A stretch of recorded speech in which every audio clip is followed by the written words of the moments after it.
Quick revision કેમ થાય ને એ આપણે સમજીએ.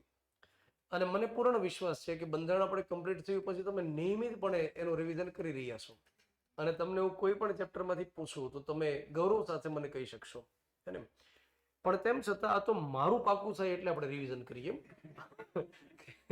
કે મને બરોબર આમ ભૂલાઈ ન જાય ને એટલા માટે. તો સમજો હવે ક્વિક રિવિઝન આપણે કઈ રીતે કરીએ છીએ. એક બાજુ પદાધિકારી હશે અને એક બાજુ એની અગત્યની વિગત હશે. ઝડપથી આપણે એ વિગતને લખતા જઈએ, એ રીતે આપણે ક્વિક રિવિઝન કરીએ. ચલો, રાષ્ટ્રપતિ માટે થઈને અનુચ્છેદ કયો લાગુ પડશે? અનુચ્છેદ નંબર 52, જેમાં લખવામાં આવ્યું છે કે રાષ્ટ્રપતિનું પદ રહેશે. ચલો, એના પછી રાષ્ટ્રપતિ બનવા માટેની લાયકાત શું જોઈએ? તો ભારતના નાગરિક, ને એ આપણે હવે નહીં લખીએ મિત્રો, મને શરમ લાગે એવું લખવામાં.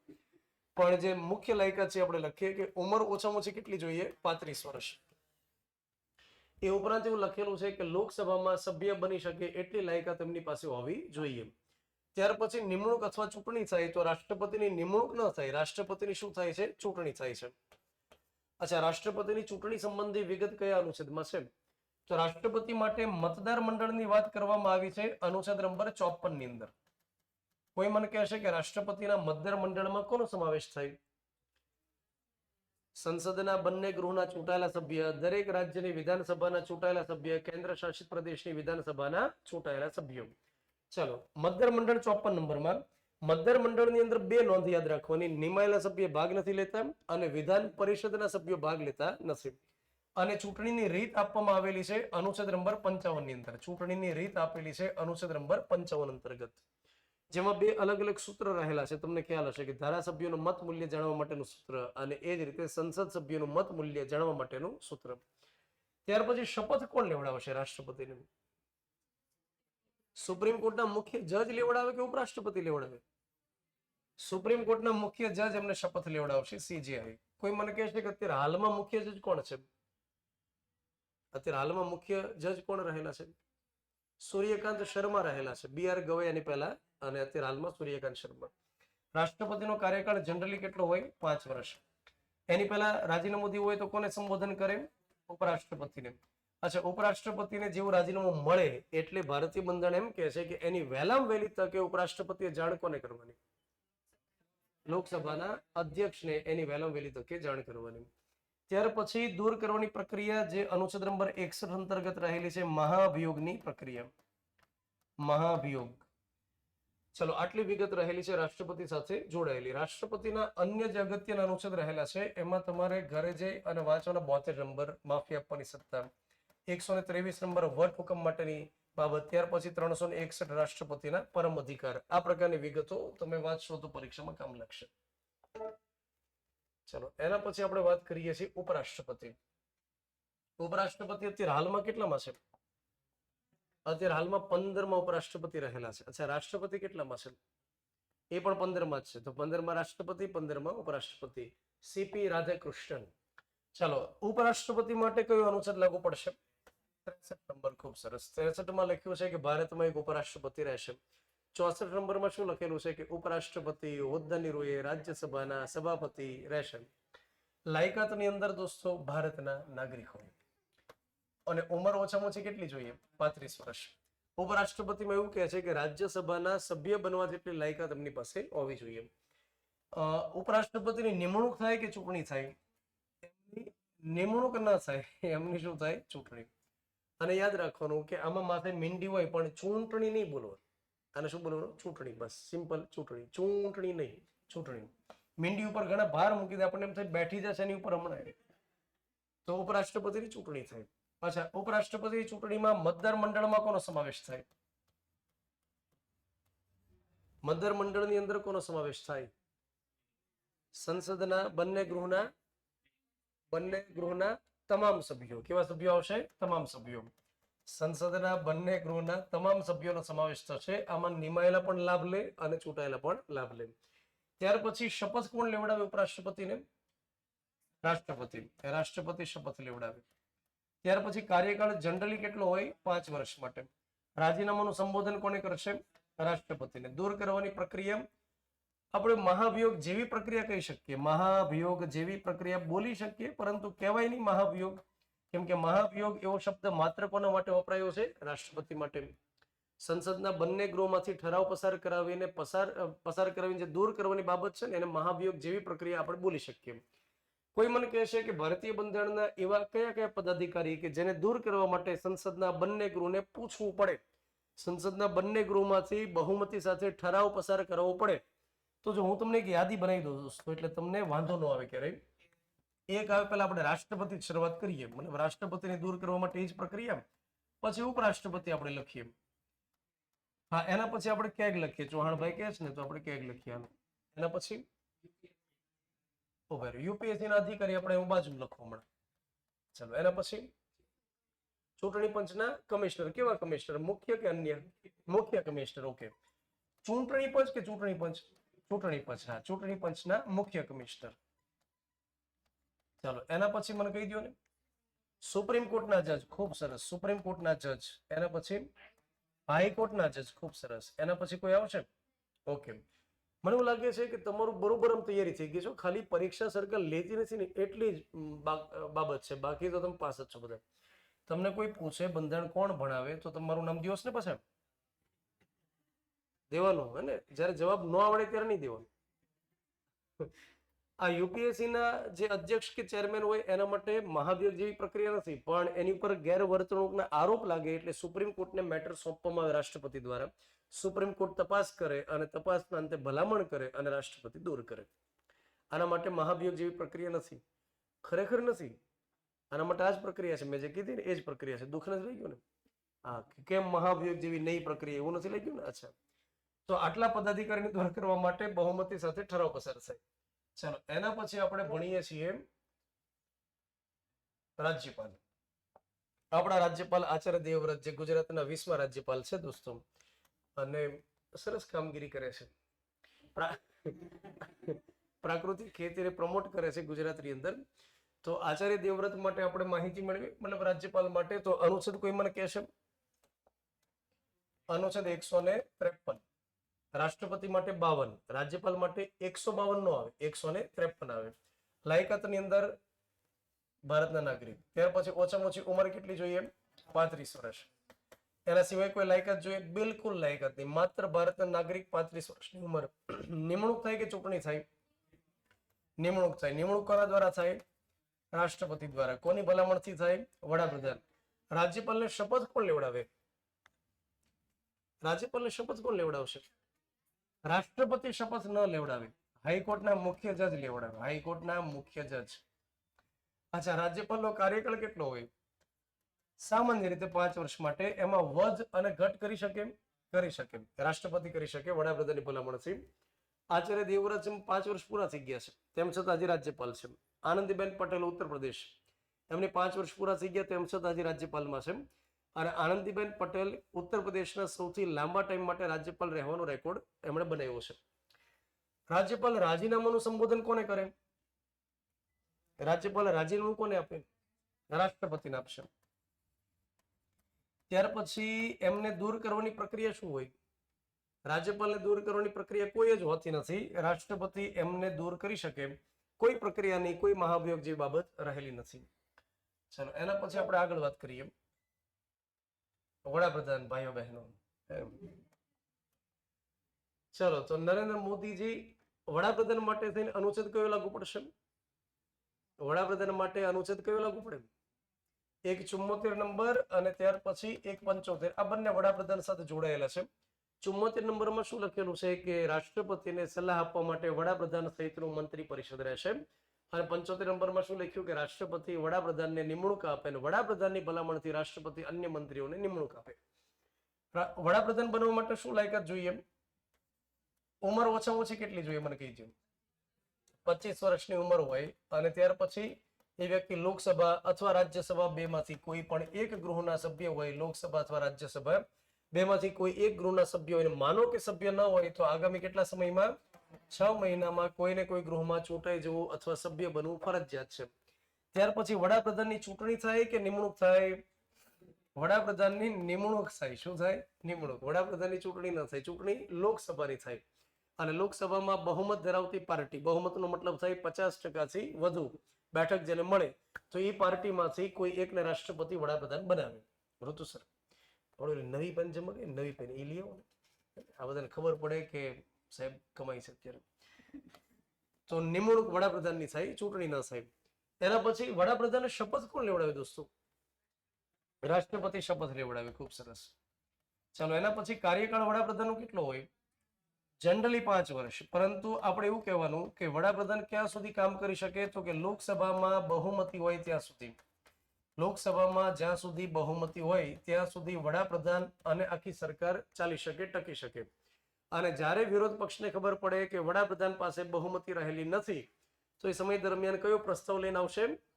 અવિશ્વાસ દરખાસ્ત લઈને આવશે. આ તમે જોયું, કાગળ સાથે લઈને આવ્યા.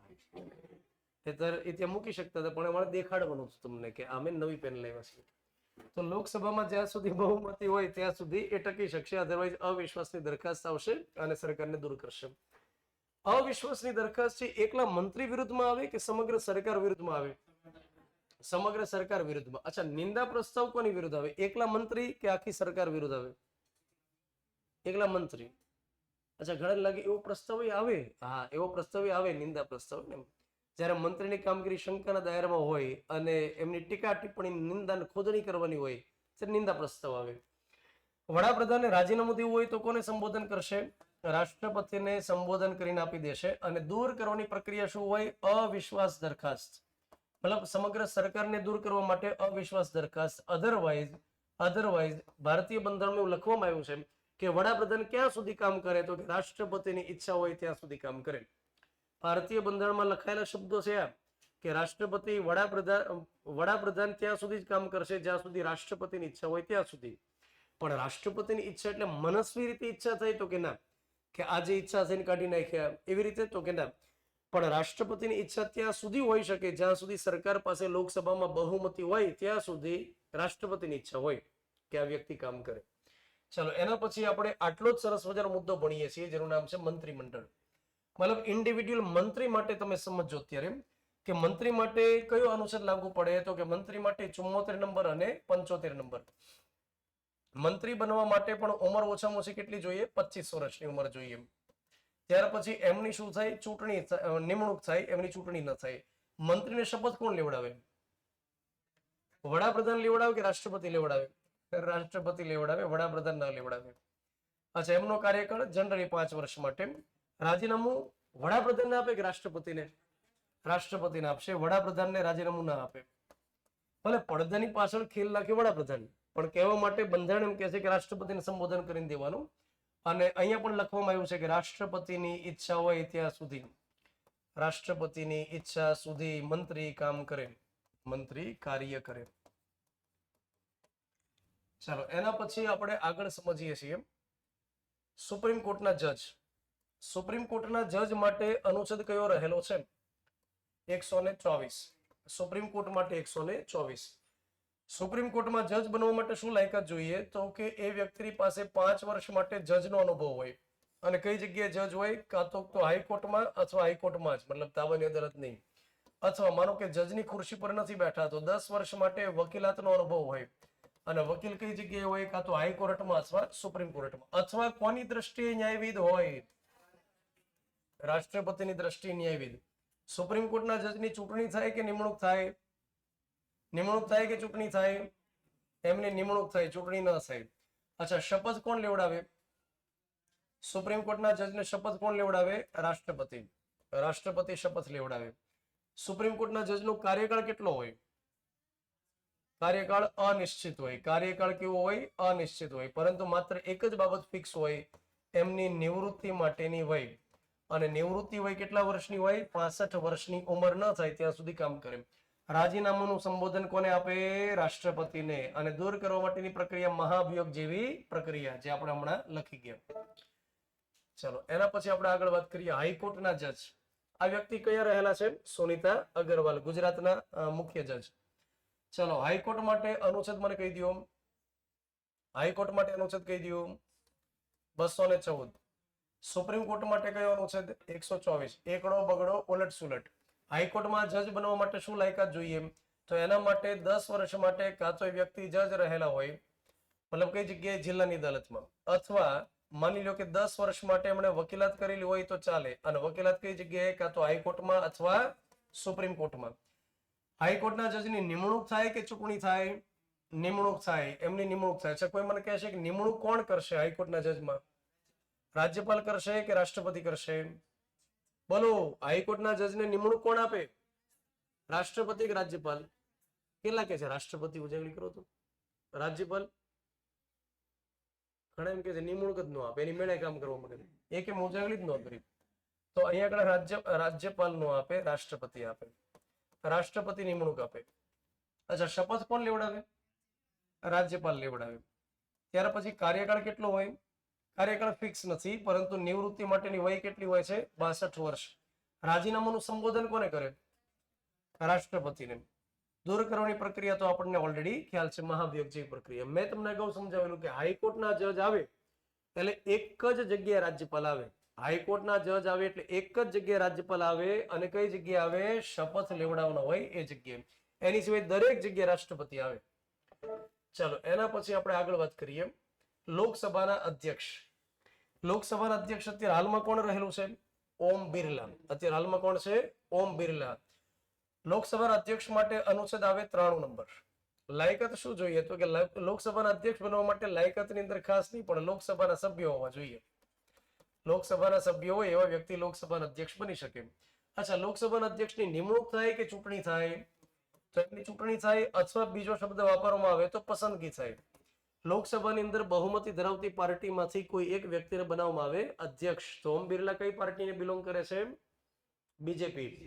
તો ગૃહમાં અંદરો અંદર પૂછવામાં આવે કે ચલો કેપ્ટન કોને બનવું છે, ગૃહને સંચાલિત કોને કરવું છે, કોને અંદરથી બડબડીઓ છે. તો જે સંસદીય બાબતોના અનુભવી હોય, જાણકાર હોય, એ વ્યક્તિની પાર્ટી દ્વારા પસંદગી થાય. તો રૂલિંગ પાર્ટી જે શાસન કરતી હોય, જે લોકસભામાં બહુમતી હોય, હંમેશા એમાંથી જ કોઈ વ્યક્તિ શું બને? અધ્યક્ષ બને. તો કાં તો પસંદગી થાય અને કાં તો ચૂંટણી થાય. અચ્છા, લોકસભાના અધ્યક્ષને શપથ કોણ લેવડાવે? બોલો બોલો. લોકસભાના અધ્યક્ષને શપથ ના લેવાના હોય, કેમ કે એને સભ્ય તરીકેના શપથ ઓલરેડી લીધા હોય. સભ્ય તરીકેના શપથ એ વ્યક્તિ લઈને બેઠા હોય પહેલી બેઠકમાં, અને એટલા માટે લોકસભાના અધ્યક્ષ તરીકે શપથ હોતા નથી. કોઈ મને કહેશે કે લોકસભાના અધ્યક્ષનો કાર્યકાળ કેટલો હોય? લોકસભાના અધ્યક્ષનો કાર્યકાળ નવી લોકસભાની પ્રથમ બેઠક ન યોજાય ત્યાં સુધી. તો ભૂલમાં 5 વર્ષ ટીક કરવાના નથી. તો લોકસભાના અધ્યક્ષનો કાર્યકાળ નવી લોકસભાની પ્રથમ બેઠક યોજાય અને પહેલી બેઠકમાં પ્રોટેમ સ્પીકરની નિમણૂક થવું હોય ને મિત્રો, થવું ત્યાં સુધી લોકસભાના અધ્યક્ષ કામ કરે. રાજીનામાનું સંબોધન કોને આપે? લોકસભાના અધ્યક્ષ રાજીનામું કોને આપે? ઉપાધ્યક્ષને આપે. રાષ્ટ્રપતિને તો ના આપે, ઉપાધ્યક્ષને. ત્યાર પછી લોકસભાના અધ્યક્ષને દૂર કરવા માટે શું પ્રક્રિયા હોય? તો લોકસભામાં ઠરાવ લાવી અને એમને દૂર કરી શકાય.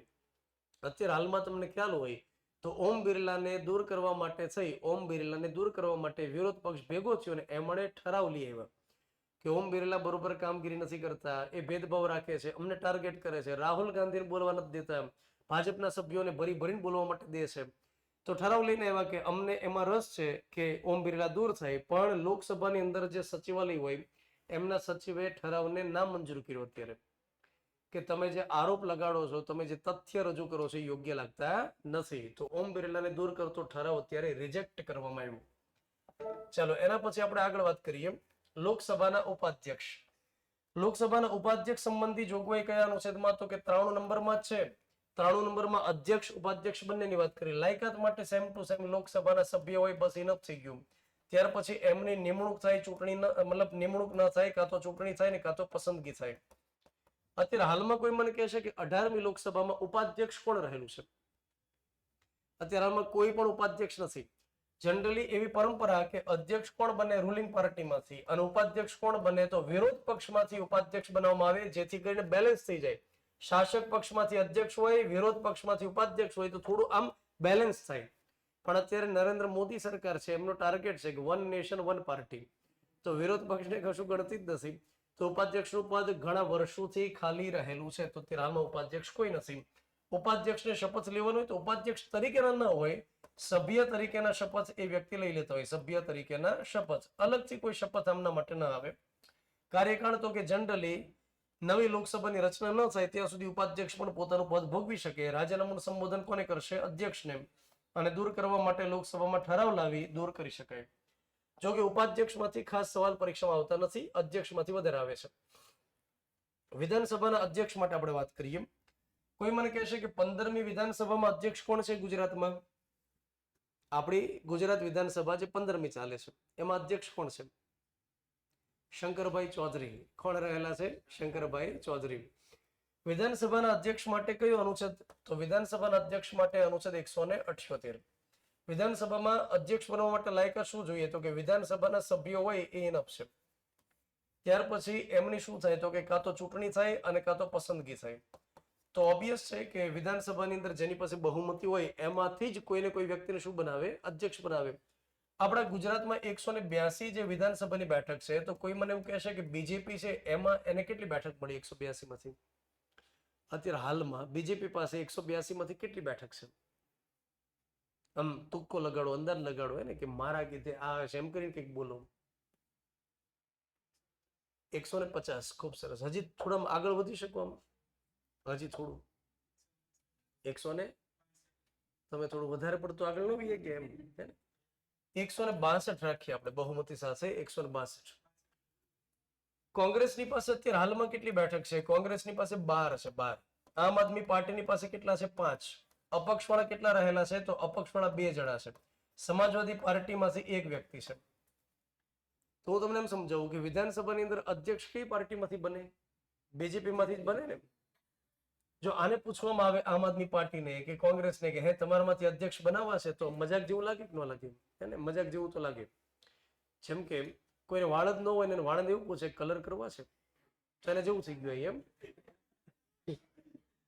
તો અહીંયા આગળ હું તમને એમ સમજાવું કે વિધાનસભામાં અધ્યક્ષ કોણ બને? તો રૂલિંગ પાર્ટીમાંથી. તો શંકરભાઈ ચૌધરી બીજેપીના છે, બનાસકાંઠામાંથી આવે છે. અચ્છા, અધ્યક્ષ માટે થઈ અને શપથ કોણ લેવડાવતો? સેમ ટુ સેમ અધ્યક્ષ તરીકેના શપથ ન હોય, સભ્ય તરીકેના શપથ ઓલરેડી આપણે લીધા હોય પહેલી બેઠકમાં. કાર્યકાળ ક્યાં સુધી હોય? તો કે નવી વિધાનસભાની સૌથી પહેલી બેઠક ન યોજાય ત્યાં સુધી. ત્યાર પછી વિધાનસભાના અધ્યક્ષ રાજીનામું કોને આપે? ઉપાધ્યક્ષને. અને દૂર કરવાની પ્રક્રિયા તો વિધાનસભામાં ઠરાવ લાવી 14 દિવસની નોટિસ આપી બહુમતી સાથે એમને દૂર કરી શકાય. ચાલો એના પછી આપણે આગળ વાત કરીએ. વિધાનસભાના ઉપાધ્યક્ષ માટે સેમ ટુ સેમ બાબત છે, પરીક્ષામાં પૂછાતું નથી તો આપણે જોતા નથી. રાજ્યસભાના સભાપતિ વિશે આપણે વાત કરીએ. રાજ્યસભા એટલે દિલ્હીમાં આવેલી રાજ્યસભા. તો હવે તમારે સેન્ટરમાં જતું રહેવાનું. રાજ્યસભાના સભાપતિ માટે કયો અનુચ્છેદ રહેલો છે? એના માટે 89 નંબરનો અનુચ્છેદ રહેલો છે. 89 અને 90 સભાપતિ ઉપસભાપતિ માટે વાત કરે છે. પણ સભાપતિ ઉપસભાપતિ રહેશે એવી જોગવાઈ 89 નંબરમાં છે. એમને દૂર કરવાની જે જોગવાઈ છે એ 90 નંબરમાં છે. રાજ્યસભામાં સભાપતિ બનવા માટે લાયકાત શું જોઈએ? તો કે ઉપરાષ્ટ્રપતિ બનવા માટે જે લાયકાત જોઈએ એ જ લાયકાત કહેવાય કે ન કહેવાય? કેમ કે સભાપતિ એ જ વ્યક્તિ શું રહેલા હોય છે? ઉપરાષ્ટ્રપતિ. તો ડબલ રોલમાં હોય ને, પહેલાના પિક્ચરમાં કેમ ગોવિંદો ડબલ રોલમાં આવતો, એની જેમ છે. તો સભાપતિ ઉપરાષ્ટ્રપતિ બંને સેમ ટુ સેમ. ત્યાર પછી એમની શું થાય? તો કે રાજ્યસભાના સભાપતિ માટે કોઈ પ્રક્રિયા નથી, હોદ્દાની રૂએ રહેલા હોય. હોદ્દાની રૂએનો મતલબ એ થાય કે જે વ્યક્તિ બને ઉપરાષ્ટ્રપતિ એ હારવાર શું કહેવાય? રાજ્યસભાના સભાપતિ. સભાપતિ તરીકેના શપથ લેવાના હોય તો કે ના, ઉપરાષ્ટ્રપતિ તરીકેના શપથ ઓલરેડી મને લેવાના હોય. ઉપરાષ્ટ્રપતિના શપથ લઈ લે એટલે કામ થઈ જાય. કાર્યકાળ ક્યાં સુધી હોય? તો કે જનરલી 5 વર્ષ માટે. રાજીનામું કોને આપે? રાષ્ટ્રપતિને. અહીંયા આગળ ભૂલ નહીં કરતા સભાપતિ કોને આપે? ઉપસભાપતિને. એવી ભૂલ નહીં કરતા. સભાપતિ શું હોય? ઉપરાષ્ટ્રપતિને. એટલા માટે રાજીનામું કોને આપે? રાષ્ટ્રપતિને. રાજ્યસભામાં ઠરાવ લાવી અને ત્યાર પછી બંને ગૃહમાં બહુમતી સાથે પસાર કરાવી દૂર કરી શકાય. ત્યાર પછી રાજ્યસભાના ઉપસભાપતિ આપણે નહીં ભણીએ, એનું કારણ છે કે સેમ ટુ સેમ પ્રક્રિયા હોય. મતલબ થોડો ઘણો ફેર હોય તો હવે ભણી નાખીએ. ચાલો ને, હાથી નીકળે પૂછવું રહી જાય. હા સર, એસી બંધ કરી દો ને. કા તમે થોડું ટેમ્પરેચર વધારી દો ને, ભલે બિલ આવે તો આવે, ટેમ્પરેચર વધારી દો. રાજ્યસભાના ઉપસભાપતિ માટે અનુચ્છેદ 89 નંબર જ રહેશે. લાયકાતની અંદર શું જોઈએ? તો કે જે વ્યક્તિ રાજ્યસભાના સભ્ય હોય એ વ્યક્તિ રાજ્યસભામાં ઉપસભાપતિ બની શકે. સભાપતિ માટે કોઈ પ્રક્રિયા નથી. જે વ્યક્તિ ઉપરાષ્ટ્રપતિ બન્યા એ હારવાર શું કહેવાય? સભાપતિ. પણ ઉપસભાપતિ હોદ્દાની રૂએ ન હોય, પરંતુ રાજ્યસભામાં અંદર અંદર પૂછવામાં આવે કે તમારે બનવામાં રસ છે ઉપસભાપતિ, તો એમાં અંદર અંદર કાં તો પસંદગી થાય કાં તો ચૂંટણી થાય. તો એ રીતે રાજ્યસભાના જે વ્યક્તિ સભ્ય હોય બની શકે. તો કાં તો ચૂંટણી થાય અને કાં તો અંદર અંદર પસંદગી થાય. પસંદગી ક્યારે થાય તો કે જ્યારે એક જ વ્યક્તિ ફોર્મ ભરતા હોય ત્યારે પસંદગી થઈ ગઈ કહેવાય, અને જ્યારે એક વ્યક્તિ ફોર્મ ભર્યું તો સામે બીજો વ્યક્તિ ફોર્મ ભરે કે ભાઈ મને ઈચ્છા છે, તો અંદરો અંદર ચૂંટણી થાય, નિમણૂક ન થાય. રાજ્યસભાના ઉપસભાપતિ તરીકે અલગથી કોઈ શપથ નથી હોતા, પણ રાજ્યસભાના સભ્ય તરીકેના જે શપથ હોય એમણે લેવાના હોય. એમનો કાર્યકાળ ક્યાં સુધી હોય? ઉપસભાપતિ તરીકેનો કાર્યકાળ ક્યાં સુધી હોય? કહી દો. રાજ્યસભાના ઉપસભાપતિનો કાર્યકાળ ક્યાં સુધી હોય? 6 વર્ષ માટે ન હોય. રાજ્યસભાના ઉપસભાપતિનો કાર્યકાળ અનિશ્ચિત હોય, કેમ કે જે વ્યક્તિ રાજ્યસભાના મેમ્બર છે એ ક્યારે ઉપસભાપતિ બને એ તો ફિક્સ નથી. દાખલા તરીકે આપણે એક એક્ઝામ્પલ લઈએ કે આ જયભાઈ છે, આપણા જયભાઈ, એ શું બને છે? રાજ્યસભાની અંદર મેમ્બર બને છે, રાજ્યસભાના સભ્ય. રાજ્યસભાના સભ્ય ભાઈ આમ ખુશ થઈ જાવ થોડા. તો રાજ્યસભાના સભ્ય બને એટલે કાર્યકાળ કેટલા વર્ષ માટે હોય? 6 વર્ષ માટે હોય. તો દાખલા તરીકે 2026 ની અંદર જયભાઈ બની જાય છે રાજ્યસભાના મેમ્બર, અને ત્યાર પછી 2000 ને ક્યાં સુધી કામ કરશે? 32 સુધી કામ કરે કે 31 સુધી? 2032 સુધી. અને સિમ્પલ 2026 વત્તા 6 વર્ષ. હવે માની લ્યો કે 2028 ની અંદર એમને બનાવવામાં આવે છે ઉપસભાપતિ 2028માં. એવું જરૂરી નથી ને કે જયભાઈ જેવા રાજ્યસભામાં ગયા અને ભેગા ઉપસભાપતિ બનાવી દીધા, એવું તો ન હોય કે હો જય તમારી રાહ હતી, તમે ક્યાં હતા અત્યાર સુધી? તો જયભાઈ તરત ગયો સીસીની તૈયારીમાં હતો. તો 2028માં માની લો કે વ્યક્તિને બનાવે છે ઉપસભાપતિ. તો હવે મને એમ કહો કે એ 2028 થી 2032 સુધી ઉપસભાપતિ રહે કે 2028 થી 6 વર્ષ ગણવામાં આવે? 2032 સુધી જ હોય ને. અહીં આગળ જ્યારથી બને ત્યારથી 6 વર્ષ તો હોય નહીં કે મને કઈ નહીં, મને 6 વર્ષ બનાવો એવું તો હોય નહીં. અહીંયા જ્યાં સુધી મેમ્બર તરીકે કાર્યકાળ બાકી હોય, મેમ્બર તરીકે, ત્યાં સુધી જ એ વ્યક્તિ ઉપસભાપતિ રહી શકે. તો જન્મ પૂછે કે એનો કાર્યકાળ કેટલો, તો ફિક્સ ન હોય, એ ડિપેન્ડ કરે કે ક્યારે સભ્ય બને છે ઉપસભાપતિની ઉપર આધાર રાખે. તો કાર્યકાળ એમનો ફિક્સ નથી. રાજીનામાનું સંબોધન કોને કરી શકે? તો કે સભાપતિને. સભાપતિને લખીને એ જતા રહેશે. દૂર કરવાની પ્રક્રિયા તો રાજ્યસભામાં ઠરાવ લાવી એમને દૂર કરી શકાય બહુમતી સાથે. એના પછી મુખ્યમંત્રી અને મંત્રી મંડળ. અચ્છા, કોઈ મને કહેશે કે મુખ્યમંત્રી મંત્રી પરિષદ, એના માટે જોગવાઈ કયા અનુચ્છેદમાં છે? મુખ્યમંત્રી માટેની વાત કયા અનુચ્છેદમાં છે? 164. એક 163 નંબર અને બીજો 164 નંબર. 163 નંબરમાં લખવામાં આવે છે કે રાજ્યપાલને સલાહ આપવા માટે મુખ્યમંત્રી સહિતનું મંત્રી પરિષદ રહેશે. અને 164 નંબરમાં લખવામાં આવે છે કે રાજ્યપાલ દ્વારા મુખ્યમંત્રીની નિમણૂક થાય અને મુખ્યમંત્રીની ભલામણથી રાજ્યપાલ અન્ય મંત્રીઓની નિમણૂક કરશે. લાયકાતની અંદર ભારતના નાગરિક હોય અને મુખ્યમંત્રી બનવા માટે ઓછામાં ઓછી ઉંમર કેટલી હોય? 25 વર્ષ. ત્યાર પછી કાં તો વિધાનસભામાં અને કાં તો વિધાન પરિષદ હોય તો એમાં સભ્ય હોય, ને જો માનો કે ન હોય તો આગામી 6 મહિનામાં કોઈને કોઈ ગૃહમાં મેમ્બર બનવું પડે. મુખ્યમંત્રી માટે નિમણૂક થાય, ચૂંટણી ન થાય, વિધાનસભામાં બહુમતી ધરાવતી પાર્ટીમાંથી કોઈ એક વ્યક્તિને બનાવવામાં આવે મુખ્યમંત્રી. શપથ કોણ લેવડાવે? શપથ રાજ્યપાલ લેવડાવે, મુખ્યમંત્રી હોય કે મંત્રી હોય. કાર્યકાળ એમનો ક્યાં સુધી હોય? તો આમ ફિક્સ નથી, પણ જ્યાં સુધી વિધાનસભામાં બહુમતી હોય ત્યાં સુધી કામ કરે. વિધાનસભામાં બહુમતી હોય ત્યાં સુધી.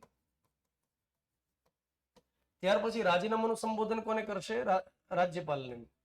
દૂર કરવા માટેની પ્રક્રિયા તો અવિશ્વાસની દરખાસ્ત લાવી સમગ્ર સરકારને દૂર કરી શકાય. અવિશ્વાસની દરખાસ્ત આવે, સમગ્ર સરકારને દૂર કરી શકાય. એના પછી દોસ્તો આપણે ભણીએ છીએ એટર્ની જનરલ. એટર્ની જનરલ માટે અનુચ્છેદ બોલો તો અનુચ્છેદ નંબર 76, જે કેન્દ્ર સરકારના વકીલ હોય છે. લાયકાત શું જોઈએ? તો કે સુપ્રીમ કોર્ટના જજ બની શકે એટલી લાયકાત જે વ્યક્તિ પાસે હોય એટર્ની જનરલ બની શકે. એટર્ની જનરલની નિમણૂક થાય છે, ચૂંટણી ન થાય, રાષ્ટ્રપતિ દ્વારા નિમણૂક કરવામાં આવે વડાપ્રધાનની ભલામણથી. એટર્ની જનરલને શપથ લેવાના હોય તો કે ના, બિલકુલ શપથ ના હોય. એટર્ની જનરલનો કાર્યકાળ ક્યાં સુધી હોય? રાષ્ટ્રપતિ ઈચ્છે ત્યાં સુધી, રાષ્ટ્રપતિ ઈચ્છે ત્યાં સુધી. એના માટે 5 વર્ષ 6 વર્ષ ફિક્સ નથી હોતું. રાષ્ટ્રપતિ ઈચ્છે એટલે અલ્ટિમેટલી કોણ ઈચ્છે? વડાપ્રધાન ઈચ્છે. રાજીનામાનું સંબોધન કોને કરશે? રાષ્ટ્રપતિને. દૂર કરવા માટે કોઈ જ પ્રક્રિયા નથી, કેમ કે રાષ્ટ્રપતિના મનના મોર ઉપર આધાર રાખે. ચાલો, એના પછી આપણે સમજીએ કેગ. આ કેગ નું પૂરું નામ બોલો તો જરા. ખૂબ સરસ. કોમ્પ્ટ્રોલર એન્ડ ઓડિટર જનરલ. બોલો તો એકવાર, કોમ્પ્ટ્રોલર એન્ડ ઓડિટર જનરલ. કેગ માટે થઈને અનુચ્છેદ બોલો ને જરા. 148 નંબર. આમ તો કેગ સંબંધી આખું ઝુમખું રહેલું છે. 148 છે, 149 છે, 150 છે ને 151 છે. વિદ્યાર્થીને એવું લાગે કે 148 જ એક આવે, પણ એવું નથી. ખરેખર 148 થી 151 આવે. 148 માં લખવામાં આવ્યું કે કેગનું પદ રહેશે. 149 માં લખવામાં આવ્યું કેગની ફરજ કયા પ્રકારની રહેશે. 150 માં લખવામાં આવ્યું કે સરકારી હિસાબ કિતાબ કયા ફોર્મેટમાં હોય એ કેગ નક્કી કરી રાષ્ટ્રપતિને જાણ કરશે, ભલામણ કરશે. 151 માં લખવામાં આવે છે કે કેગ જે રિપોર્ટ તૈયાર કરે કેન્દ્ર સરકારનો એ રાષ્ટ્રપતિને સોંપે, રાષ્ટ્રપતિ સંસદમાં મુકાવે, અને રાજ્ય સરકાર સંબંધી રિપોર્ટ હોય રાજ્યપાલને સોંપે, રાજ્યપાલ વિધાનમંડળમાં મુકાવે. પણ ક્લાસ 3 ની અંદર મુખ્ય અનુચ્છેદ રહેલો છે 148. કેગ માટેની લાયકાત શું રહેલી છે? તો લાયકાત સંબંધી ભારતીય બંધારણમાં કોઈ જ જોગવાઈ નથી. પણ મોટા ભાગે તમે જોશો તો જાહેર બાબતોના અનુભવી જે હોય, જાહેર બાબતોના અનુભવી એટલે જેને આખા ગામની ખબર હોય, કોનું લશ્કર ક્યાં લડે છે એવું ન હોય. જાહેર બાબતો એટલે સરકારી કામકાજનો અનુભવ ધરાવતી વ્યક્તિઓને જનરલી કેગ બનાવે. કોઈ મને કહેશે કે સૌથી પહેલા કેગ કોણ હતા? નરહરિ રાવ. અને અત્યારે હાલમાં કે સંજય મૂર્તિ કરીને વ્યક્તિ છે, કે સંજય મૂર્તિ. તમારા હાલના પદાધિકારીઓનું જો આખું લિસ્ટ જોઈતું હોય ને, આખું લિસ્ટ, મેં આખું લિસ્ટ તૈયાર કર્યું છે કે અત્યારે હાલમાં કયા પદ ઉપર કયા વ્યક્તિ છે, તો હું તમને ટેલિગ્રામની અંદર મોકલાવડી દઈશ. બરાબર? તો એ તમે કોઈ નોટબુકની અંદર લખી દેવાનું, અથવા તમે દિવાલમાં કોઈ જગ્યાએ લગાડી દો. અને જ્યારે કરંટની અંદર ચેન્જ થાય પદાધિકારી, તો અભિમાન નહીં રાખવાનું, એમાં ચેન્જ કરવાનો પાછો. એમ કે મેં એકવાર પાકું કર્યું એ જ પાકું રાખીશ, એમ નહીં હોય. એમાં ચેન્જ કરવો પડે સમયની સાથે. ક્લાસ 3 ની પરીક્ષા હોય ને, ક્લાસ 3 ની, તો એમાં જનરલી એકાદ સવાલ આ પ્રકારના નીકળતા હોય છે કે હાલમાં RBI ના ગવર્નર કોણ, હાલમાં ઈસરોના ડાયરેક્ટર કોણ, અથવા તો ઈસરોની અંદર વડા કોણ, અથવા એવી રીતે પૂછાય કે ફલાણી જાહેર હિસાબ સમિતિના અધ્યક્ષ કોણ. આ રીતે સવાલ બને છે. તો આપણે તમામ પદાધિકારીની અંદર લઈ લીધા છે. એક પણ તમારી જાતે લખવાની જરૂરિયાત નથી. કેગની નિમણૂક કરવામાં આવે, ચૂંટણી ન થાય. નિમણૂક રાષ્ટ્રપતિ દ્વારા થાય, વડાપ્રધાનની ભલામણથી. રાષ્ટ્રપતિને જે ભલામણ કરવામાં આવે એમાં કોઈ પણ પ્રકારની પ્રોસિજર નથી કે કોઈ સમિતિ બને કે એવું નહીં. વડાપ્રધાનની ભલામણથી રાષ્ટ્રપતિ નિમણૂક આપે. કેગની કામગીરી શું હોય મુખ્યત્વે? તો સરકારી હિસાબ કિતાબની સમીક્ષા કરવી, ઓડિટિંગ કરવું, કઈ જગ્યાએ ભ્રષ્ટાચાર થયો છે એને બહાર પાડવાનું કામ કોણ કરશે? કેગ કરશે. શપથ લેવામાં આવે તો કે કેગને જનરલી શપથ રાષ્ટ્રપતિ લેવડાવે, પણ એ શપથ કેવા હોય? તો કે રજિસ્ટરમાં રાષ્ટ્રપતિની હાજરીમાં સાઇન કરવાની હોય, એ રીતે હોય. અને કાર્યકાળ એમનો કેટલા સમય સુધીનો હશે? તો કાં તો 6 વર્ષ માટે, અથવા 65 વર્ષની ઉંમર ન થાય ત્યાં સુધી. 6 વર્ષ અથવા 65 વર્ષની ઉંમર ન થાય ત્યાં સુધી, જે વહેલું તે પહેલું. હવે કોઈ મને કહેશે કે આ પ્રકારનો જે કાર્યકાળ લખ્યો ને, આ પ્રકારનો કે 6 વર્ષ અથવા 65 વર્ષની ઉંમર ન થાય ત્યાં સુધી, એ કોના માટે હોય? એક કેગ માટે હોય. ત્યાર પછી UPSC ના અધ્યક્ષ અને સભ્ય માટે હોય. ત્યાર પછી એક ચૂંટણી પંચના કમિશનર માટે હોય, ચૂંટણી પંચના કમિશનર માટે. આ 3 પદાધિકારી માટે કાર્યકાળ તમારે આ રીતે યાદ રાખવાનો કે 6 વર્ષ માટે અથવા 65 વર્ષની ઉંમર ન થાય ત્યાં સુધી. ત્યાર પછી કેગનું રાજીનામું કોને મળે? રાષ્ટ્રપતિને. દૂર કરવા માટે તો કે લોકસભા રાજ્યસભામાં ઠરાવ લાવી બહુમતી સાથે પસાર કરાવી એમને દૂર કરી શકાય. આપણે હમણાં જ ભણી ગયા ને કે આ પ્રકારની પ્રક્રિયા દ્વારા કોને કોને દૂર કરી શકાય? તો કેગ હોય, ચૂંટણી પંચના મુખ્ય કમિશનર હોય, સુપ્રીમ કોર્ટ હાઈકોર્ટના જજ હોય, એને આ રીતે દૂર કરી શકાય. ચલો, એના પછી આપણે દોસ્તો માહિતી મેળવીએ છીએ. એના પછી ચૂંટણી પંચના મુખ્ય કમિશનર. ચલો, હવે એના માટે મને અનુચ્છેદ કહી દો. ચૂંટણી પંચના કમિશનર માટે, ચૂંટણી પંચના કમિશનર માટે અનુચ્છેદ 324 નંબર. ખૂબ સરસ. ચૂંટણી પંચમાં કમિશનર બનવા માટે શું લાયકાત જોઈએ? ઓછામાં ઓછા કેટલા સરકારી કામકાજના વર્ષનો અનુભવ હોય? કેટલા વર્ષનો? ચૂંટણી પંચમાં કમિશનર બનવા માટે કેટલો અનુભવ જોઈએ? ઓછામાં ઓછા કેટલા વર્ષ? જય 10 વર્ષ. એ UPSCમાં આવે. ચૂંટણી પંચમાં કોઈ જ લાયકાત રહેલી નથી. તો કેગ માટે ભારતીય બંધારણમાં કોઈ લાયકાત નથી, ચૂંટણી પંચ માટે પણ નથી. પણ જનરલી જે IAS માંથી આવેલો ને, IAS માંથી, એમાંથી આ પ્રકારે ચૂંટણી પંચના કમિશનર બનાવડાવે. અચ્છા, ચૂંટણી પંચના કમિશનરની નિમણૂક થાય, ચૂંટણી ન થાય. અને નિમણૂક કોણ આપશે? રાષ્ટ્રપતિ. ચૂંટણી પંચના કમિશનરની ચૂંટણી ન થાય મિત્રો, એની શું થાય? નિમણૂક. અને નિમણૂક આપે રાષ્ટ્રપતિ. રાષ્ટ્રપતિને ભલામણ કોણ કરશે? માત્ર વડાપ્રધાન કે એની સાથે કોઈ આવે? તો એને ભલામણ કરવા માટે વડાપ્રધાન આવે. ત્યાર પછી વિરોધ પક્ષના નેતા આવે. વડાપ્રધાન, વિરોધ પક્ષના નેતા, અને એ જ રીતે એક હોય છે કેબિનેટ મંત્રી. આ કેબિનેટ મંત્રી કયા? તો કે વડાપ્રધાનને જે રસ હોય એ પ્રકારના મંત્રીને સાથે રાખી શકે. તો વડાપ્રધાન કોને સાથે રાખે? મારો અમિત કઈ ગયો તો અમિત શાહને સાથે રાખે ને. અચ્છા, અહીંયા આગળ વળી પાછું સમિતિમાં એક નિયમ છે કે બહુમતી સાથે નિર્ણય કરી શકાય. બહુમતી સાથે, તો બહુમતી સાથે જો નિર્ણય કરવાનો હોય તો હંમેશા કોનું ચાલે? વડાપ્રધાન ને કેબિનેટ મંત્રીનું ચાલે કે ન ચાલે? મને કહો. બિચારા એકલા કોણ પડી જાય? વિરોધ પક્ષના નેતા. કેમ કે આ બે તો એક જ હોય ને, દો જિસ્મ એક જાન. એને બેનો કહેવાનો મતલબ તો એક જ હોય. તો અહીંયા આગળ માત્ર 2023 થી આ એક સિસ્ટમ ઊભી કરી છે, પણ આનો કોઈ ખાસ એવી અસરકારક બાબત નથી. તો રાષ્ટ્રપતિ સમિતિની ભલામણના આધારે ચૂંટણી પંચના કમિશનરની નિમણૂક કરે. શપથ લેવાના હોતા નથી. કાર્યકાળ 6 વર્ષ માટે અથવા તો 65 વર્ષની ઉંમર ન થાય 65 વર્ષની ઉંમર ત્યાં સુધી કામ કરશે. અને રાજીનામાનું સંબોધન કરશે. રાષ્ટ્રપતિને દૂર કરવા માટે પ્રક્રિયા શું હોય? તો મુખ્ય કમિશનર માટે પ્રક્રિયા હોય, ઠરાવ પસાર કરાવી દૂર કરી શકાય. અને જે અન્ય કમિશનર હોય એના માટે મુખ્ય ચૂંટણી કમિશનરની ભલામણ હોય. મુખ્ય ચૂંટણી કમિશનની ભલામણથી રાષ્ટ્રપતિ અન્ય કમિશનરને દૂર કરી શકે. મુખ્ય કમિશનરની સંખ્યા 1 હોય અને મને એમ કહો અન્ય કમિશનર કેટલા હોય? 2. તો ચૂંટણી પંચમાં 1 + 2 કમિશનર કામ કરે. બંધારણના અમલ સમયે માત્ર 1 જ કમિશનર હતા. પણ જ્યારે એક બંધારણીય સુધારો કર્યો ને, 61 નંબરનો બંધારણીય સુધારો રાજીવ ગાંધીના ટાઈમમાં, અને 21 વર્ષથી મતદાનની ઉંમર ઘટાડીને 18 વર્ષ કરી એટલે કામગીરી વધી. અને કામગીરી વધી એટલે 1 + 2 કમિશનર કર્યા. તો આજે બાકીના 2 કમિશનર હોય એ અને મુખ્ય કમિશનર, એમને પ્રોટોકોલની દ્રષ્ટિએ જે સુવિધા મળે એક સમાન મળે.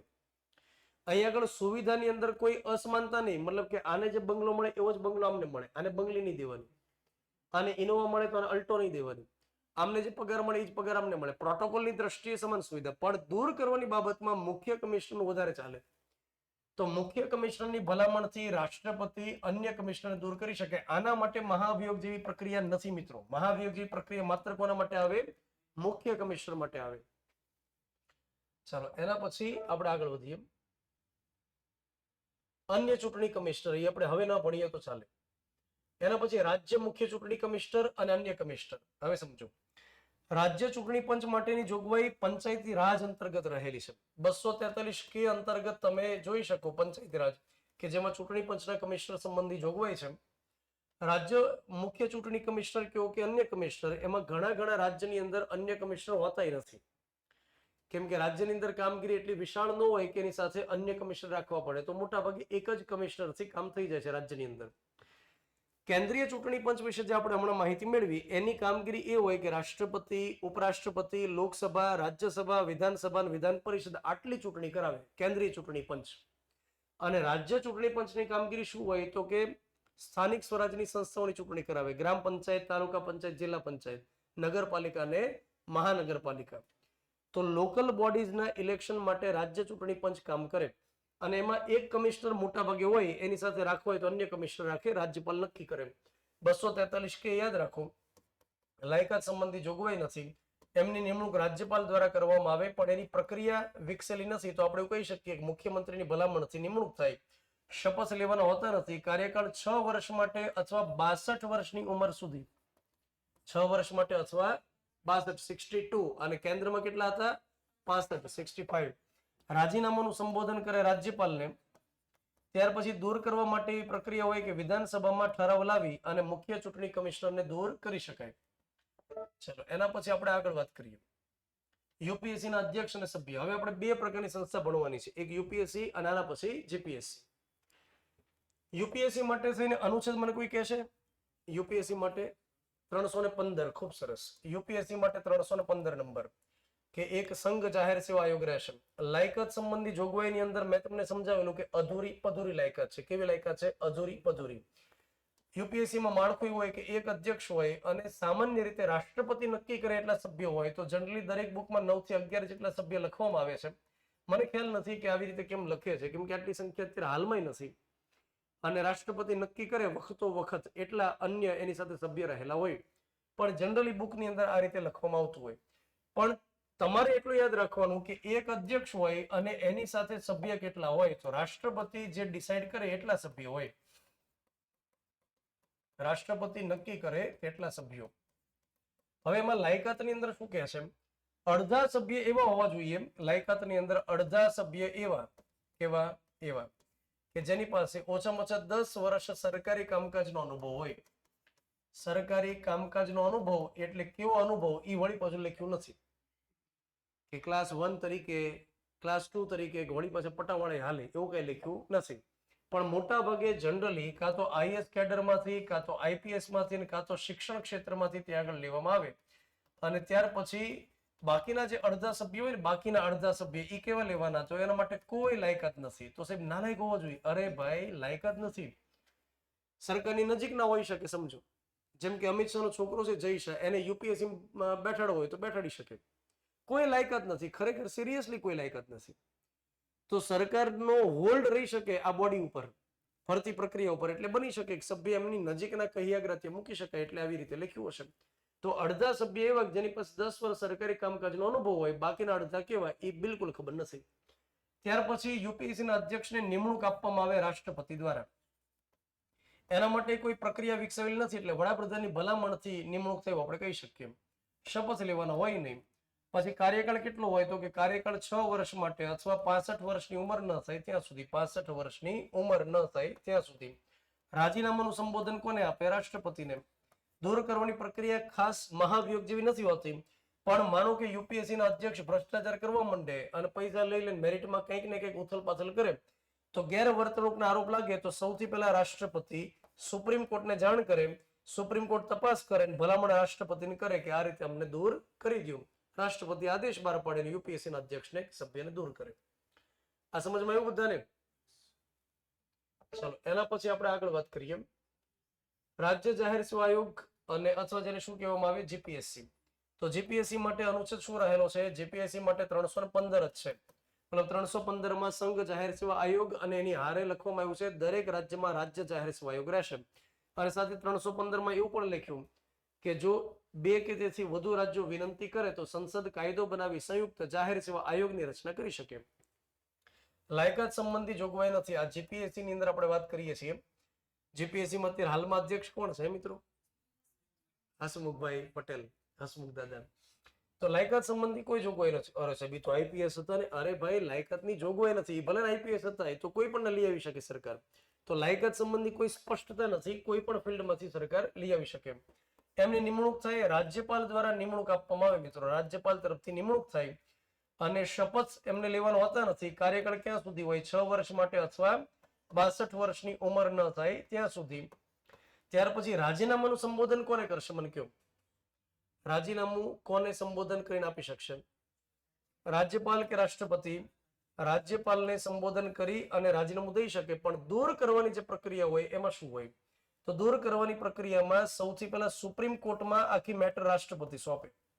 રાષ્ટ્રપતિ માનો કે હસમુખ દાદાની ઉપર કોઈ આરોપ લાગે કે ઇન્ટરવ્યુમાં અમુક વર્ગને બહુ હેલા સવાલ પૂછે છે, અમુક વર્ગનો વારો પાડી દે છે, માનો કે ભેદભાવ રાખે છે. દાખલા તરીકેની વાત છે, મને ખ્યાલ નથી ભેદભાવ કરે છે કે નહીં, આ તો ઉદાહરણ તરીકે. ત્યાર પછી હસમુખભાઈ પટેલની ઉપર અન્ય કોઈ આરોપ લાગ્યા હોય તો એના માટે હાઈકોર્ટમાં તપાસ ન થાય. એની તપાસ ક્યાં થાય? સુપ્રીમ કોર્ટમાં. અને એ તપાસ સોંપે કોણ? રાષ્ટ્રપતિ. તો રાષ્ટ્રપતિ તપાસ સોંપે અને સુપ્રીમ કોર્ટની ભલામણ મળે તો અધ્યક્ષને અથવા સભ્યને દૂર કરી શકાય. આમાં લાયકાત કેવી હોય? તો કે લાયકાતની કોઈ ખાસ બાબત નથી, પણ હા એટલું ચોક્કસ હોય કે અધ્યક્ષ હોય એની સાથે કેટલાક સભ્યો હોય. અને સભ્યોની સંખ્યા કેટલી હોય? તો કે રાજ્યપાલ વખતો વખત નક્કી કરે એટલા સભ્યો હોય. જેમ કે અત્યારે તમને જાણી નવાઈ લાગશે કે જીપીએસસીમાં બહુ બધી જગ્યા ખાલી છે અને એવું સંભળાય છે કે એક અધ્યક્ષને ખાલી એક જ સભ્ય કામ કરે છે, બાકી બધા ઇન્ચાર્જમાં છે. તો રાજ્યપાલ જે ડિસાઈડ કરે એટલા સભ્યની સંખ્યા હોય. અડધા સભ્ય એવા હોય, અડધા સભ્ય કે જેની પાસે 10 વર્ષ સરકારી કામકાજનો અનુભવ હોય, અને બાકીના અડધા કેવા એના માટે કોઈ લાયકાત રહેલી નથી. તો આપણે જીપીએસસી માટેની વાત કરી. બરાબર. આ બંધારણીય સંસ્થાઓ જેટલી પણ મોટા ભાગની રહેલી છે અને જેટલા પદાધિકારી છે એની ચર્ચા આપણે કરી. હવે જ્યારે આ પ્રકારનું તમારા ક્લાસમાં લેક્ચર ગોઠવું ત્યારે હું તમને શું ભણાવીશ તો કે ગેરબંધારણીય સંસ્થા જેટલી રહીને એનો આપણે એક નજરે જે ખ્યાલ હોય એ બધો મેળવશું. આ બંધારણીય સંસ્થા સંબંધી વિગત આપણે પૂર્ણ કરી. તો આને શું કહેવાય? આને કહેવાય ક્વિક રિવિઝન. શું કહેવાય? ક્વિક. કે ફટાફટ તમારે જો રિવિઝન કરવું હોય તો આ રીતે તમે કરી શકો. પરીક્ષા ટાણે તમે જો આ રીતે રિવિઝન કરો ને તો મને એવું લાગે છે કે ઓછા સમયમાં તમે ઘણું બધું રિવિઝન કરી શકો, ઘણું બધું. તો રિવિઝન કરવામાં આનંદ આવ્યો કે ના આવ્યો? મારી હાજરી પૂછો તમે આજ પડો ને. એ હું જતો રહું પછી ઋતુભાઈને તમે જે મેસેજ આપો એ સાચો મેસેજ કહેવાય. હે ને? ઋતુભાઈ તમે જોઈ લેજો ને, પૂછી લેજો તમારી રીતે. ચલો તો મળીએ. આવતા વખતે આપણે શું ભણશું? ગેરબંધાણી સંસ્થા જે રહી ને, ગેરબંધાણી, એનો સારાંશ મેળવીએ આપણે. અને આમાંથી ઘણા સવાલો એમને પૂછાઈશ તમને. તો આ પ્રકારની વિગત જાણી લ્યો ને તો તમારું કામ બહુ જ હળવું થઈ જશે. ચલો.